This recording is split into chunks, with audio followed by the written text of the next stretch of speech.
Hello students, कैसे हैं आप सभी लोग। आई होप आप सब ठीक होंगे।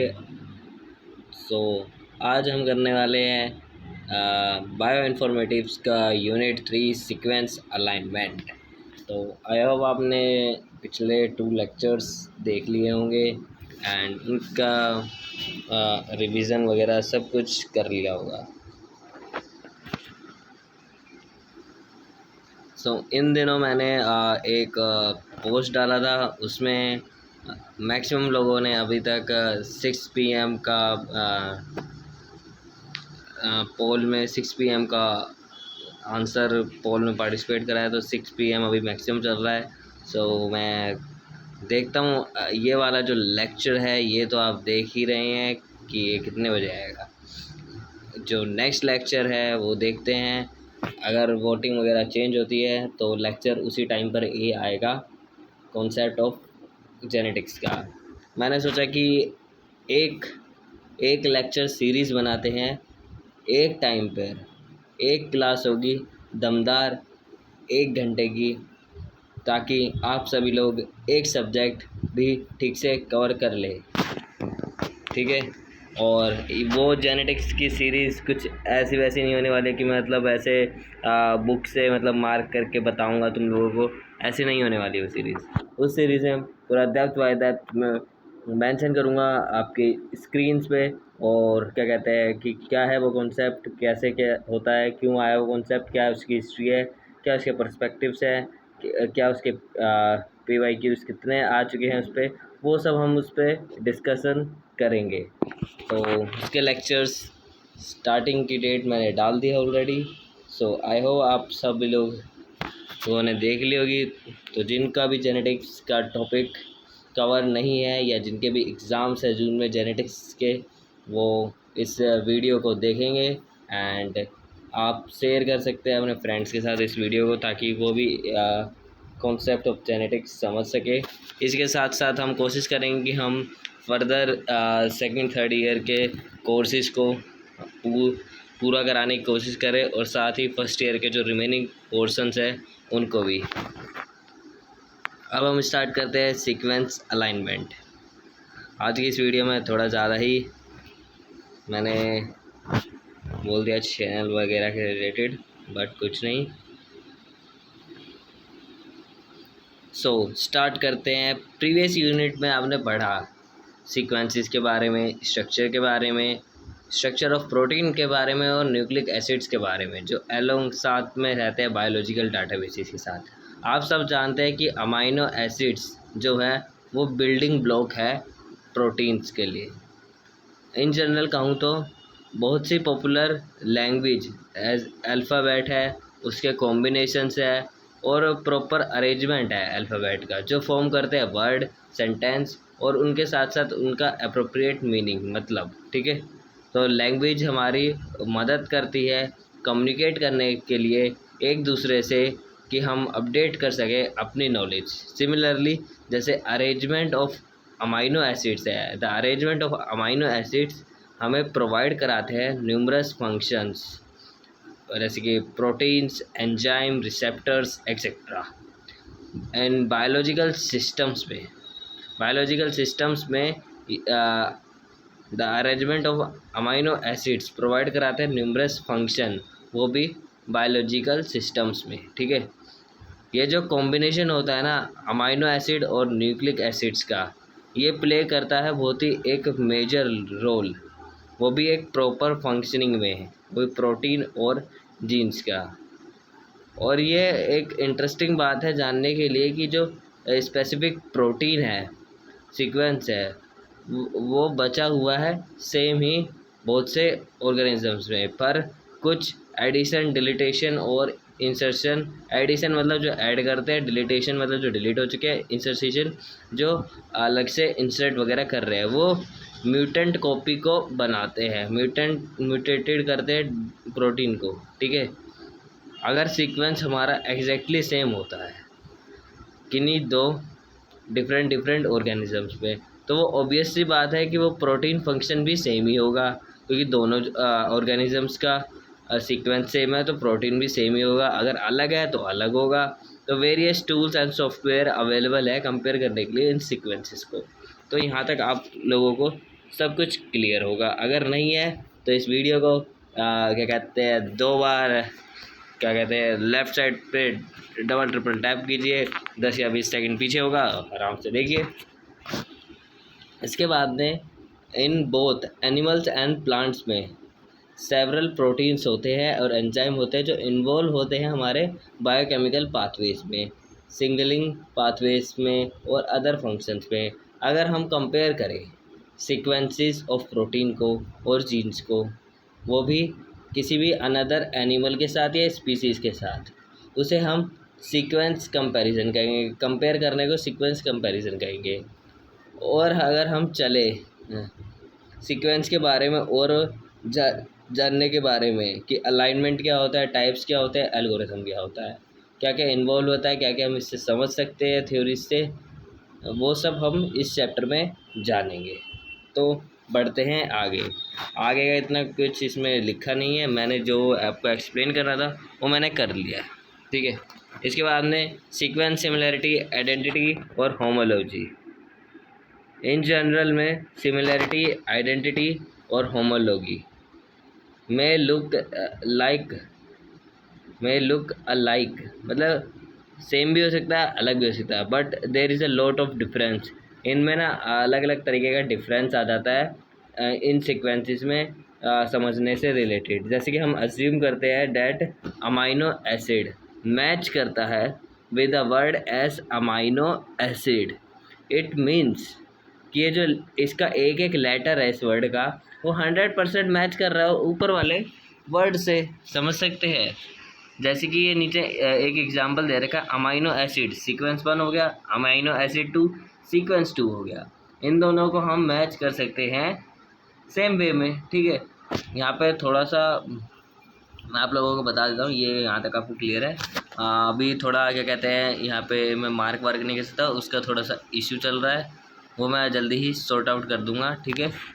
आप मतलब अगर इस वीडियो को ध्यान से देखेंगे और मेरी बात सुनेंगे तो आपको परफेक्ट एक्सप्लेनेशन से अंडरस्टैंडिंग हो जाएगी। मतलब जो जो मैं बोलता जा रहा हूँ उस बात को गौर से सुनिए, ठीक है। और फिर मैं जब बोलता हूँ कि ये एग्जांपल दिख रहा है आपको, ये लाइन जैसे मैं इंग्लिश की लाइन को रिपीट करता हूँ, तो आप वहाँ से खुद मतलब रीड करना स्टार्ट कीजिए, ठीक है। तो जो ऊपर का एग्जांपल है ये मैच हो रहा है सीक्वेंस 1 से, तो इसको हम कहते हैं सीक्वेंस, ये सीक्वेंस मैच हो रहा है। इसके बाद में सीक्वेंस सिमिलैरिटीज़ की बात करी गई है। इसके एग्जांपल अमाइनो एसिड एक वर्ड हमने ऐसे ही ले लिया, ठीक है। इसके बाद में इसके डाटाबेसिस क्या है, NCBI, जेनबैंक है, स्विसपोर्ट है, EMBL है जो कि यूरोप वगैरह कंट्रोल करते हैं, ठीक है। ये बहुत से plants, animals, fungi, bacteria, genome sequence, protein sequences available है, ठीक है। और ये स्पेसिफिक डाटाबेसिस है, वेरियस फॉर्मेट में ये सब पाए जाते हैं, ठीक है। और इसमें एक फास्टा फॉर्मेट है जो कि बहुत पॉपुलर है, ठीक है, इसमें सीक्वेंस सिमिलैरिटीज़ में, ठीक है। तो ये बहुत इम्पोर्टेंट है फास्टा, मतलब ये सारे इम्पोर्टेंट हैं, इनके फुल फॉर्म्स वगैरह आपको पता होने चाहिए, क्योंकि मैं पिछले लेक्चर से कहता हुआ आ रहा हूँ। हेक्सोकाइनेस, होमोसेपियंस आ रहा है, एंजाइम नेम और ऑर्गेनिजम्स, जेनबैंक आईडी नीचे लिखी है, मतलब अगर आप फास्टा पे सर्च करते हैं तो ये सब आता है, ठीक है।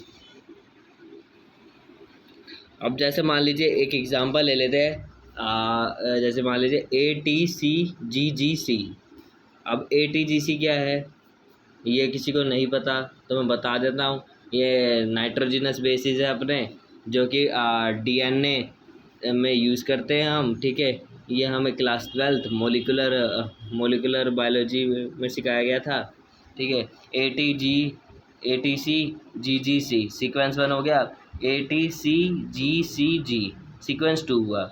बट ये दोनों सेम तो लग रहे हैं, but at the and second last word देखेंगे आप तो G और C में कंपैरिजन है, मतलब अलग अलग है, तो ये दोनों सेम नहीं है।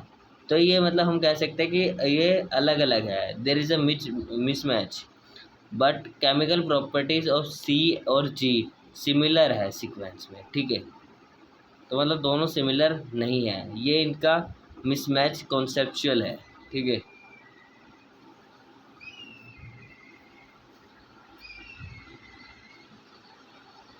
इसमें ये लिखा है कि proteins may be mismatched. There may be mismatched of amino acids with regard to their chemical and physical properties. Then those mismatches do not alter the functionalities of protein.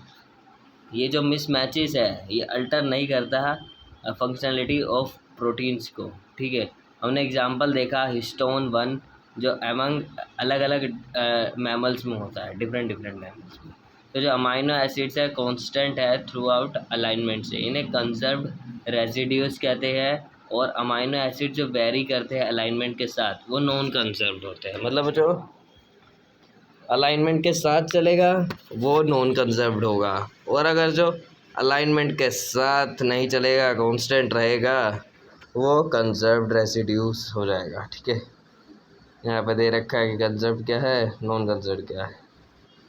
जैसे कि SALP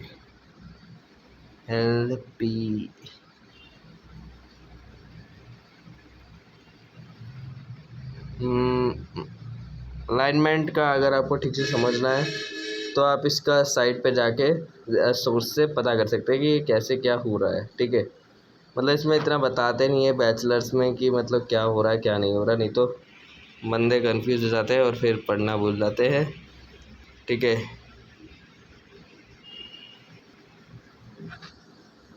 सो हम नेक्स्ट टॉपिक की तरफ चलते हैं। Sequence identity learners confuse रहते हैं similarities और आइडेंटिटीज से रिलेटेड, इसने खुद ही बोल दिया बुकलेट ने। तो एक स्लाइट डिफरेंस है दोनों के बीच में, ठीक है। अगर आप फाइंड करें एक सिमिलर नंबर, ध्यान से सुनिएगा इस बात को, ठीक है। अभी तक 12 मिनट का लेक्चर हुआ है तो ध्यान से सुनिएगा, ठीक है।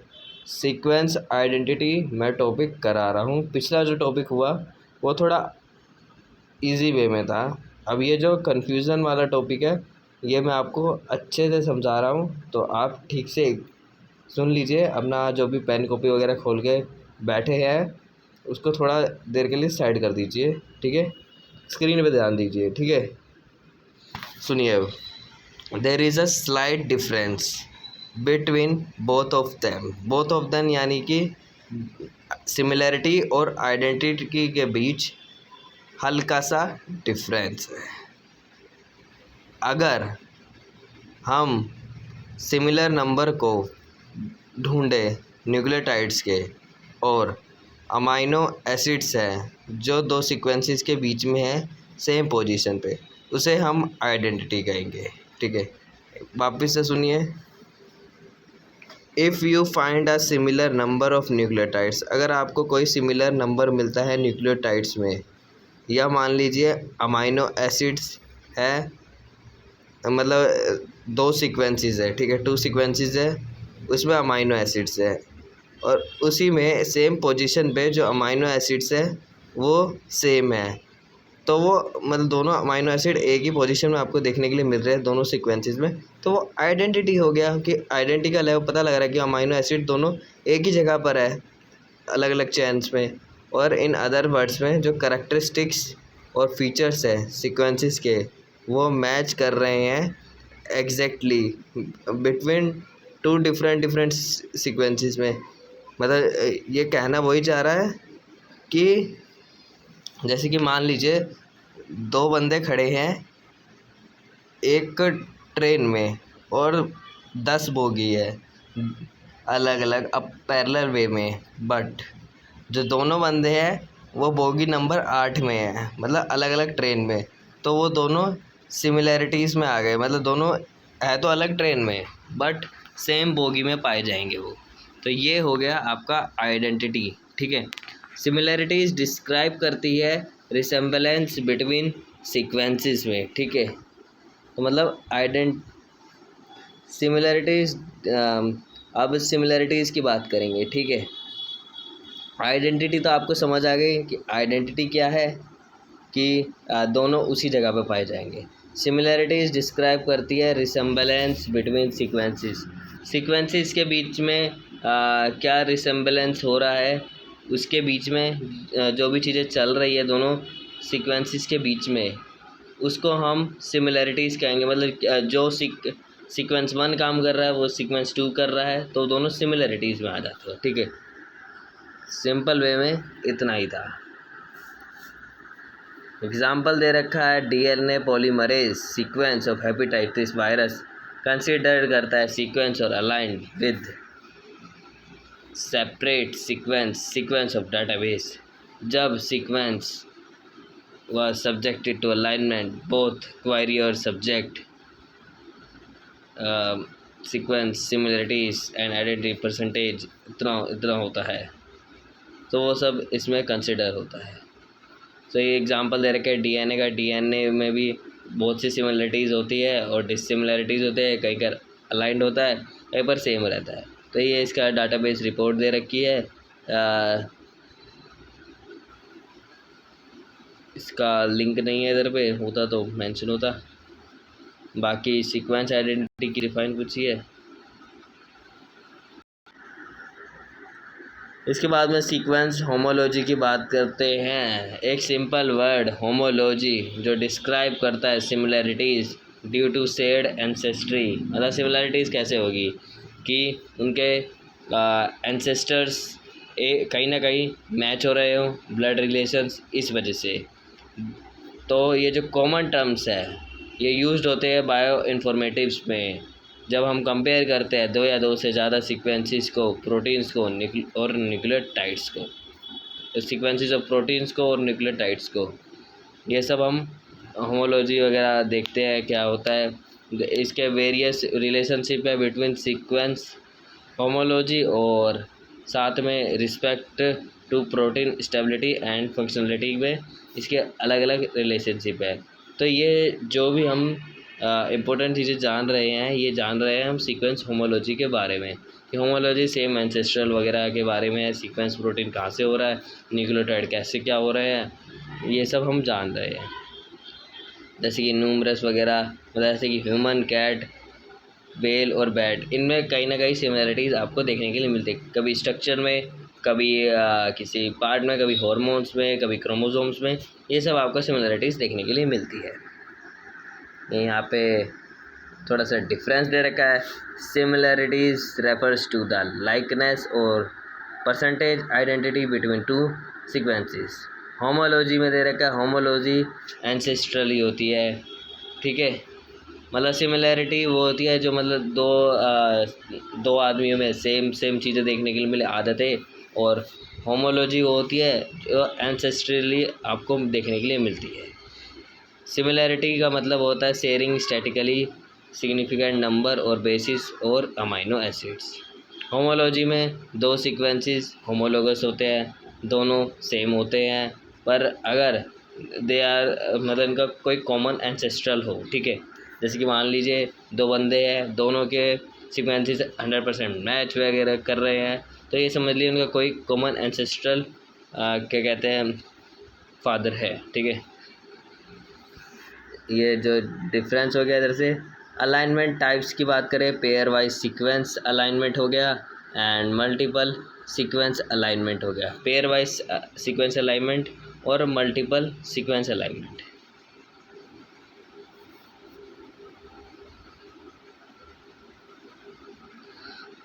अब बात करते हैं पेयर वाइज सीक्वेंस अलाइनमेंट की, जो आइडेंटिफाई करता है रीजन्स ऑफ सिमिलैरिटीज़ को बिटवीन सीक्वेंसेस टू डेमोन्स्ट्रेट करने के लिए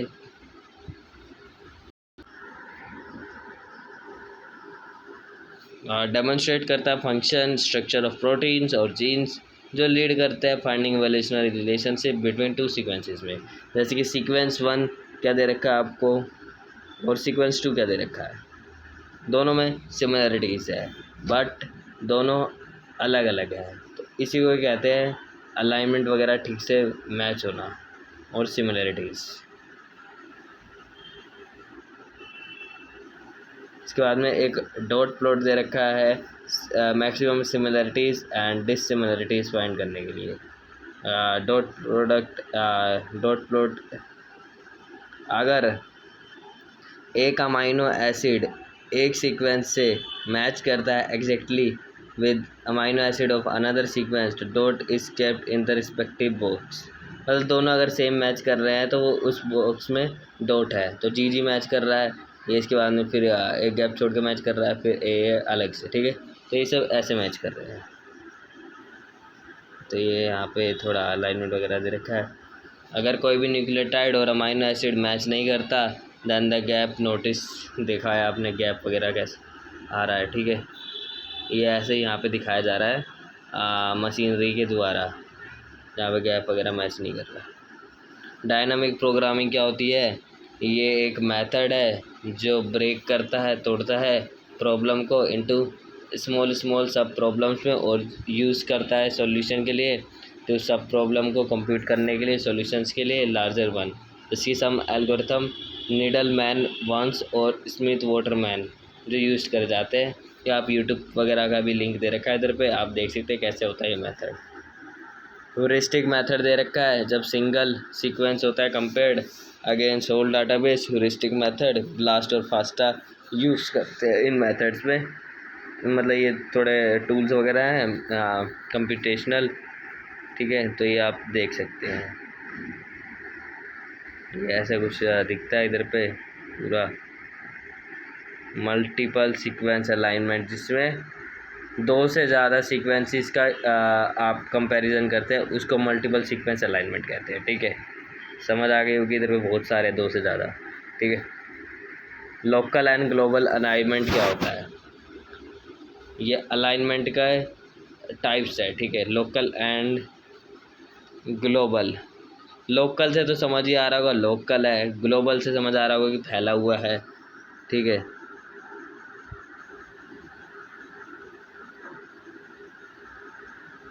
ग्लोबल अलाइनमेंट देख रहे हैं। ग्लोबल अलाइनमेंट सीक्वेंस एनालाइज करता है प्रोटीन और जीन्स को, same length of sequences very much suitable करते हैं फॉर ग्लोबल अलाइनमेंट के लिए। ऐसे अलाइनमेंट परफॉर्म करते हैं from the beginning to end sequence for appropriate alignment के लिए। अगर किसी केसेस में, in such cases gap create होता है तो ड्यूरिंग द अलाइनमेंट प्रोसेस, मतलब किसी किसी केसेस में ना ऐसा होता है कि गैप्स वगैरह क्रिएट हो जाता है अलाइनमेंट प्रोसेस के दौरान, तो थोड़ा डिफ़ॉल्ट वगैरह हो जाता है जिनसे रिलेटेड। और लोकल में भी एनालाइज वगैरह करता है, लोकल आगे है। फिर नीडल वॉन्स एल्गोरिथम है जो कि डेवलप करी थी सोल बी ने, ठीक है, 1970 में। इन्होंने ग्लोबल सीक्वेंस अलाइनमेंट प्रोग्राम पे काम करा था थोड़ा बहुत, वो सब इसके बारे में लिखा हुआ है, इतना कुछ खास नहीं है। लोकल अलाइनमेंट, अगर कोई सीक्वेंस सिमिलरिटीज़ है और डिससिमिलरिटीज़ है, उनको हम कंपेयर कर सकते हैं लोकल अलाइनमेंट के साथ। आप समझेंगे कि जो हाई लेवल सिमिलरिटी सीक्वेंस होते हैं वो लोकल अलाइनमेंट के साथ होते हैं। ग्लोबल अलाइनमेंट जो होता है ना, उसमें बस प्रोटीन और जीन्स को एनालाइज करने का काम करते हैं बस, और जो कि कंपैरिजन वगैरह होता है वो लोकल अलाइनमेंट में होता है। बस इतना समझेंगे। इधर पे इनकी थ्योरीज वगैरह लिखी है, आप एक बार रीड कर लेंगे आराम से बैठ के। और ये ग्लोबल अलाइनमेंट, ये लोकल अलाइनमेंट, ये देखो कंपेयर कर रहा है ना, और ये इधर से बस इनका फाइंडिंग चल रहा है। ये रहा इनका चेन मोलिकुलरली, ठीक है। ये बीच में कंपैरिजन वगैरह चल रहा है पूरा। और ये जो ऊपर वाला सीक्वेंस है इसको टारगेट सीक्वेंस कहते हैं, और जो नीचे वाला है उसको क्या कहते हैं? Query sequence. फिर गैप पेनल्टी में क्या होता है? रिक्वायर होता है इंसर्शन गैप की गैप वगैरह भर सके या उसको डिलीट कर सके, उस म्यूटेशन को। अगर न्यूक्लियोटाइड और अमाइनो एसिड में एक सीक्वेंस अलाइंड होता है to a gap in the target sequence, they can be penalise कर सकते हैं as a mismatched gap at the end of sequence, not incorrect any penalty. मतलब ये कहना चाह रहा है कि मतलब सीक्वेंस अलाइनमेंट में अगर कोई भी गैप वगैरह बचता है तो वो या तो उसको म्यूटेशन को डिलीट कर देगा या उस सीक्वेंस अलाइनमेंट का जो गैप है उसको मिसमैच बता देगा ये। फिर अलाइनमेंट स्कोरिंग मैट्रिक्स क्या क्या होती है। स्कोरिंग मैट्रिक्स एक mathematical arrangement of number systematic way है, ठीक है। ये देखो मैथमेटिकली अरेंजमेंट दे रखा है, ट्रांजिशन क्या हो रहा है, ट्रांसवर्सन क्या हो रहा है।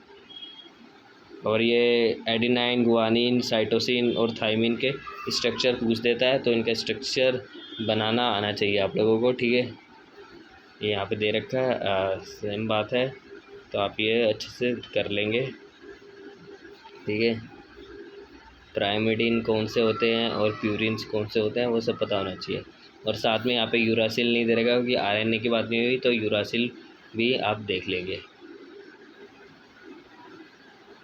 तो ये लिखा है what is the use of alignment scoring matrix. Use क्या है इसका स्कोरिंग अलाइनमेंट का, वो आप लोग मुझे यहाँ से ढूंढ के कमेंट में बताएंगे कि क्या है। अगर किसी को ना पता लगे तो कमेंट्स में डाउट क्लैरिफाई कर सकते हैं। PAM क्या है, पॉइंट एक्सेप्टेड म्यूटेशन होता है। क्या होता है ये, डे होफ यूज़ करते हैं अलाइनमेंट को हाईली कंजर्व प्रोटीन एक्सेस करने के लिए, प्रोटीन्स को विच अमाइनो एसिड चेंज करते हैं लाइकली एक्सेप्ट कर सकते हैं पॉइंट एक्सेप्टेड म्यूटेशन। मतलब पॉइंट एक्सेप्टेड मतलब माइक्रो लेवल का हो गया कि मतलब छोटा मोटा म्यूटेशन वगैरह करना है, तो उसके लिए फ्रॉम द सोर्स आप देख सकते हैं म्यूटेशन कैसा होता है।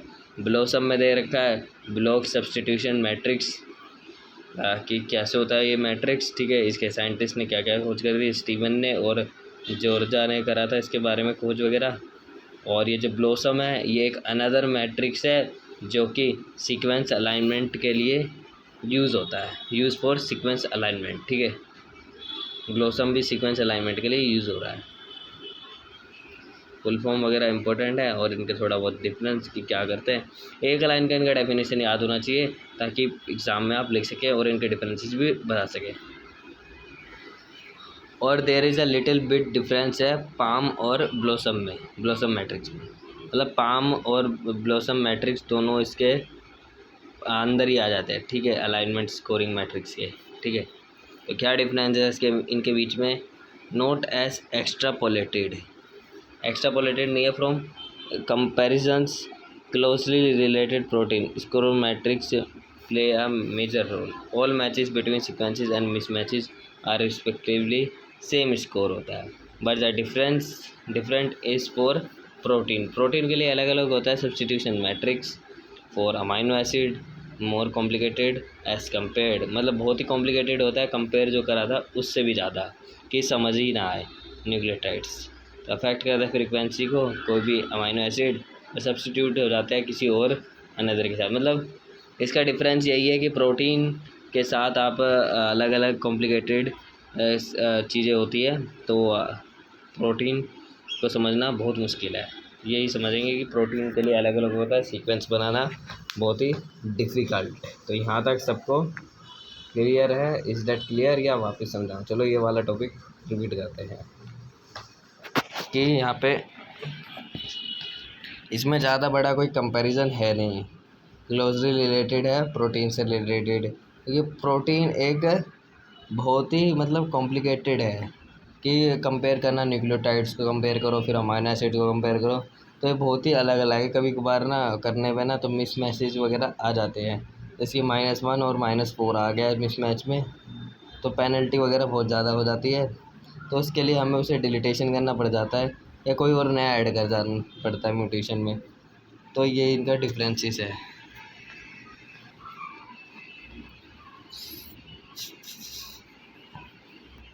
अगर स्क्रीन पे मतलब ऐसा मतलब थोड़ा स्क्रीन शेक वेक हो रही है तो माफ़ करना, क्योंकि मैं जो डिवाइस है मोबाइल फ़ोन से आपका टॉपिक्स वगैरह कवर कर रहा हूँ, ओके। ये थोड़ा सा ब्लॉसम मैट्रिक्स वगैरह दे रखी है। फिर BLOSUM matrix the following equation is use sequential 1/λ log P I J तो ऐसे दे रखा है अपॉन में QI and QJ। PIJ क्या है, इस प्रोबेबिलिटी है दो अमाइनो एसिड्स की I and J जो रिप्लेस करते हैं एक दूसरे को इन होमोलोगस सीक्वेंस में। क्यू आई और क्यू जे बैकग्राउंड प्रोबेबिलिटी है। तो फाइंड करता है अमाइनो एसिड्स को आई जे इन एनी प्रोटीन सीक्वेंस में।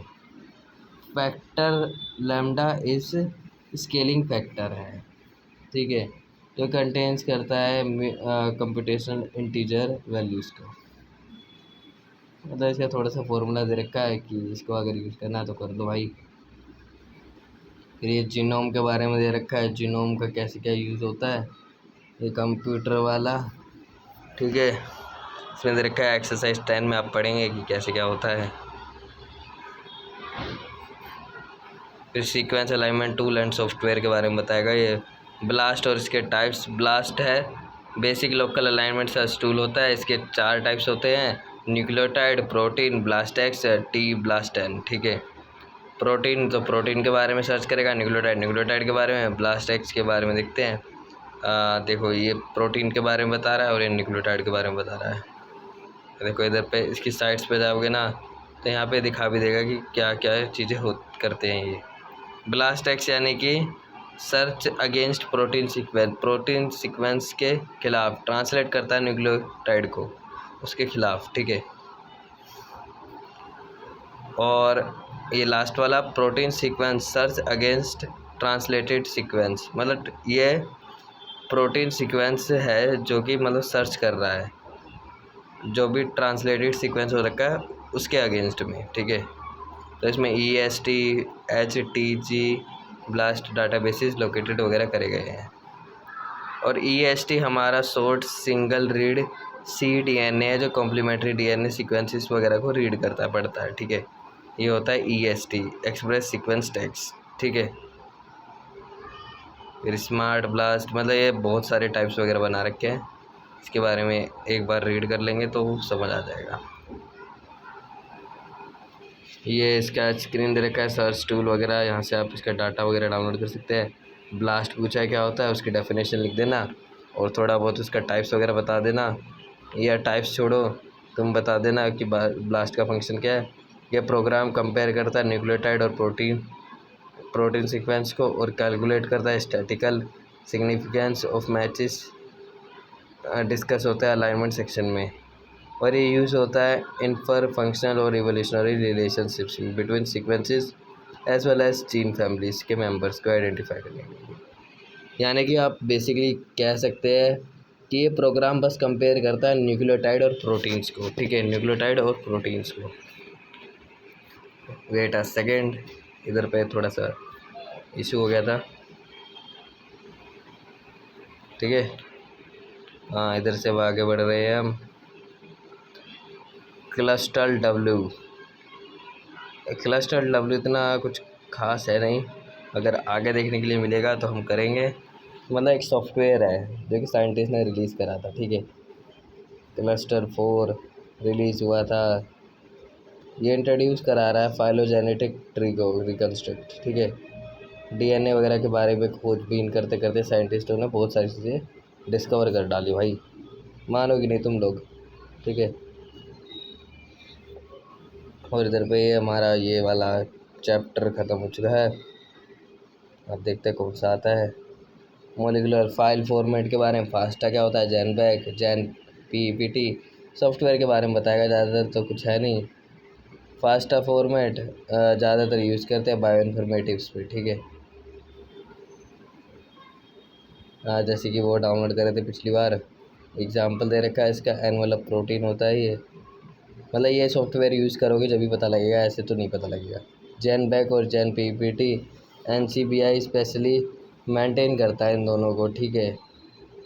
और जैनबैक और PPT फॉर्मेट स्टोर करता है इंफॉर्मेशन DNA और प्रोटीन की, ठीक है, इंफॉर्मेशन स्टोर करता है। इसका एग्जांपल है जो कि समझ के बाहर है क्योंकि हमने इसका यूज़ नहीं करा कभी। GCG genetics computer group format, जो कि मोलिकुलर बायोलॉजिस्ट यूज़ करते हैं जब प्रैक्टिकल टूल्स उन्हें डेवलप करने होते हैं, ठीक है। PIR फॉर्मेट क्या है, प्रोटीन इंफॉर्मेशन रिसोर्स है जो एक इंटीग्रेटेड पब्लिक रिसोर्स है, पब्लिक इंफॉर्मेटिव्स का, जो सपोर्ट करता है जीनोमिक एंड प्रोटियोमिक रिसर्च को एंड साइंटिफिक डिस्कवरीज को, ठीक है। मतलब थोड़ा बहुत तुम पढ़ लेना, मतलब मैं ऊपर ऊपर से यहाँ से बता रहा हूँ क्योंकि थोड़े ये आसान टॉपिक्स हैं इनका, बस रेयरली मतलब ये यहाँ पे पूछेगा नहीं, एग्ज़ाम में नहीं पूछेगा। इसमें एग्ज़ाम में तो पूछेगा MS वर्ड क्या आता है भाई, उसके वो बता दो, शॉर्टकट की बता दो, ये अगड़म बगड़म चीज़ें पूछेगा। बट अगर तुम किसी कॉम्पिटिटिव की तैयारी कर रहे हो, जैसे कि MSc वगैरह के लिए अप्लाई करोगे रेगुलर वगैरह से, या क्या कह सकते हैं कि UGC नेट वगैरह का एग्ज़ाम देना है, टीचर वगैरह बनना है, तो ये सारी चीज़ें पूछ देता है डेफिनेशन वगैरह टिक द करेक्ट में। तो तुम्हें थोड़ा बहुत मोटा मोटा पता होना चाहिए, फुल फॉर्म तो पता ही होनी चाहिए, ठीक है। अब तुम बोलोगे इतनी सारी याद कैसे रहेगी? अरे जब एग्ज़ाम आ रहा है पास में तो याद तो होएंगी यार, लिख लिख के याद करो। स्विस नोटेटेड प्रोटीन सीक्वेंस डाटाबेस, ठीक है, हो जाते हैं यार ये याद, और समझ लेना कि क्या क्या होता है, ठीक है, एग्ज़ाम्स में आ जाता है। प्रोसीजर क्या है जैन बैंक को ओपन करने का? इतनी देर बाद अब एक आरामदायक टॉपिक आया, ठीक है। सो यहाँ तक जो लेक्चर देख रहे हैं तो फटाफट से आप लाइक वाइक कर दीजिए, या लाइक छोड़िए, आप लोग वीडियो को शेयर करके बेल नोटिफिकेशन ऑन कीजिए, क्योंकि नेक्स्ट लेक्चर आने को है, ठीक है। प्रोसीजर, जैन बैंक को ओपन करेंगे वेबसाइट फ्रॉम द URL दे रखा है, इसको जाके गूगल पेस्ट करेंगे, ये ओवरव्यू आएगा। जैन बैंक क्या होता है, किसने बनाया, क्यों बनाया, वो सब इसमें लिखा है। फिर लिखा है टाइप द सीक्वेंस नेम और सीक्वेंस आईडी, जो कि पिछले चैप्टर में भी पढ़ा था। लिखेंगे NCBI ड्रॉप बॉक्स में, होम पेज में कीबोर्ड सर्च बटन सर्च करेंगे, pressing search button, result summary page में आ जाएगा आपके लिए, ठीक है। Select the required sequence by double clicking access number और check mark appropriate sequence. Display button में जाएंगे, सेलेक्ट करेंगे जैन बैक फॉर्मेट, अगर ये एक न्यूक्लियोटाइड सीक्वेंस है तो सेलेक्ट करेंगे जैन PBT, अगर ये प्रोटीन सीक्वेंस है तो फास्टा फॉर्मेट में जाएंगे, और फास्टा फॉर्मेट है तो रिट्रीव सीक्वेंस होगा। वापस सुनते हैं, अगर न्यूक्लियोटाइड सीक्वेंस है तो जैन PPT करेंगे, और प्रोटीन सीक्वेंस है या फास्टा फॉर्मेट है तो रिट्रीव सीक्वेंस, ठीक है। ये दे रखा है इसका टाइप्स वगैरह। मैं एक दिन आपको ये सारी चीज़ें करके दिखाऊंगा, अगर किसी को जानना है तो कमेंट में डायरेक्ट मैं मतलब आपको ये PC से दिखाऊंगा, पूरा प्रॉपर PC का ही वीडियो होगा, स्टेप्स दिखाऊंगा कि कैसे क्या होते हैं, ठीक है।